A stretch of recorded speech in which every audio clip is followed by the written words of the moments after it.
दोस्तों, आज फिर एक नई कहानी के साथ आपका कहानीकार आप सबका स्वागत करता है। महान कवि कालिदास, जिनके कंठ में माँ सरस्वती जी का वास था और उन्हें बुद्धिमत्ता में कोई भी पराजित नहीं कर सकता था। अपार यश, प्रतिष्ठा, मान सम्मान पाकर एक बार कवि कालिदास जी को अपनी विद्वानता का घमंड हो। एक बार दूसरे राज्य के राजा ने उन्हें अपने दरबार में आने का निमंत्रण दिया। राजा विक्रमादित्य से आज्ञा लेकर अपने घोड़े के साथ रवाना हुए। गर्मी का मौसम था, धूप काफी तेज थी और लगातार इस चिलचिलाती धूप में चलते चलते कालिदास को बहुत तेज प्यास लगने लगी। थोड़ी देर तलाश करने पर उन्हें छोटी सी झोपड़ी दिखाई दी। पानी की तलाश में वो झोपड़ी की ओर चल दिए। के आगे एक कुआं भी था। कालिदास ने सोचा उस झोपड़ी में कोई हो तो पानी मांग लिया जाए।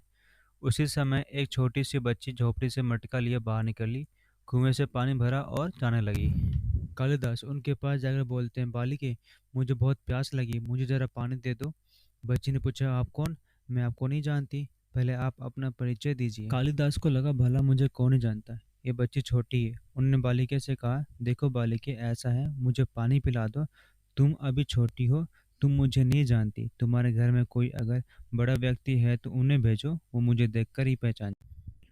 बालिके, मेरा बहुत नाम है, बहुत सम्मान है, मुझे दूर दूर तक सब जानते हैं। मैं बहुत बड़ा विद्वान हूँ, मैं बहुत बलवान हूँ। बच्ची कहती है, अच्छा, आप झूठ बोल रहे हैं। इस संसार में दो ही बलवान हैं और उन दोनों को मैं अच्छे से जानती हूँ। प्यास बुझाना चाहते हो तो उन दोनों का नाम बता दो और पानी पी लो। कालिदास ने कहा, मुझे नहीं पता, तुम ही बता दो, मगर मुझे पानी पिला दो, मेरा गला सूखा जा रहा है। बच्ची कहती है, वो दो बलवान हैं, अन्न और जल। भूख और प्यास में इतनी शक्ति है कि वो बड़े से बड़े बलवान को भी झुका दे। देखिए प्यास ने आपकी क्या हालत कर दी। कालिदास चकित रह गए कि इस बच्ची का तर्क जो है अकाटनीय है, उसको काटा नहीं जा सकता। बच्चे ने कहा, अगर पानी पीना है तो सच सच बताइए, आप कौन हैं, और मैं पानी पिला दूंगी। कालिदास की बुद्धि वैसे ही क्षीण हो गई थी। ऐसा लग रहा था अगर पानी नहीं मिला तो शायद अब जान भी जा सकती है। उन्होंने कहा, बच्ची मैं बटोई हूँ। बच्ची फिर मुस्कुराई, बोली, अच्छा, आप फिर झूठ बोल रहे हो। संसार में दो ही बटोई है और उन दोनों को मैं अच्छे से जानती हूँ। यदि पानी पीना तो उन दोनों का सच सच नाम बताइए। कालिदास ने कहा, मुझे नहीं पता, आप बताइए कौन है बटोई। बच्ची ने कहा, बटोई वो होते हैं जो एक जगह से दूसरी जगह बिना थके हुए चलते हैं। संसार में दो ही बटोई हैं, सूर्य और चंद्रमा। आप तो थक गए, देखिए प्यास से क्या हालत हो गई आपकी। आप कैसे बटोई हो सकते हैं। इतना कहकर बच्चे ने पानी से भरा हुआ घड़ा उठाया और अंदर चली गई कुटिया में। अब तो कालिदास और उदास हो गए। इतना अपमान हो गया जो जिंदगी में कभी नहीं हुआ। शरीर की सारी शक्ति घटती जा रही है, दिमाग चकरा रहा है। कालिदास ने फिर उम्मीद से उस झोपड़ी की ओर देखा कि शायद उस बच्ची को उन पे दया आ जाए। तभी एक बूढ़ी महिला निकलती है, उनके हाथ में खाली मटका होता है। वो कुएं से पानी भरने लगी। कालिदास ने कहा, माता, मुझे पानी पिला दीजिए, बड़ा पुण्य होगा। स्त्री बोली, बेटा, मैं तो तुम्हें नहीं जानती। कालिदास ने कहा, मैं मेहमान हूँ। उस बूढ़ी महिला ने कहा, तुम मेहमान कैसे हो सकते हो। संसार में दो ही मेहमान हैं, पहला धन, दूसरा यौवन। इन्हें जाने में समय नहीं लगता।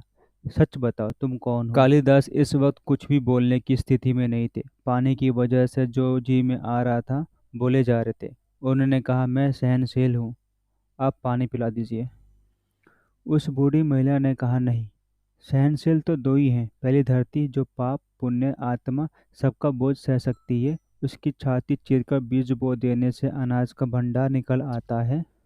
और दूसरा है पेड़, जिसको पत्थर मारो तो भी मीठे फल देता है। तुम सहनशील नहीं हो सकते। सच सच बताओ, कौन हो तुम। कालिदास अब बेहोश होकर गिरने वाले थे। उन्होंने कहा, मैं हठी हूँ, जिद करता हूँ। स्त्री बोली, फिर झूठ बोल रहे हो। हठी तो दो ही है, पहला नख और केश।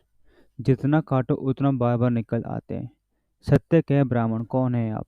पूरी तरह पराजित और अपमानित होकर कालिदास ने बोला, देवी, मैं मूर्ख हूँ, कृपया पानी पिला दीजिए। उन्होंने कहा, नहीं, तुम मूर्ख कैसे हो सकते हो। मूर्ख तो दो ही है, पहला राजा जो बिना योग्यता के भी सब पर शासन करता है।